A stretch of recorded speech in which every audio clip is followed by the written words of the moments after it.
Give me the knife. Oh no, I can find another player on your team to switch with.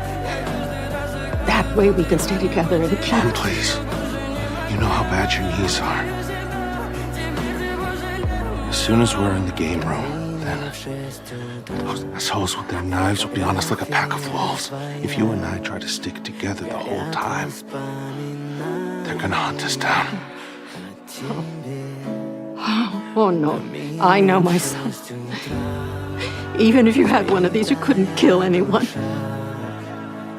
Even when you were a kid, you'd get in those fights in the neighborhood. You'd get so beat up because you'd just stand there. You'd never even thrown a punch, young sheep, let alone kill anyone.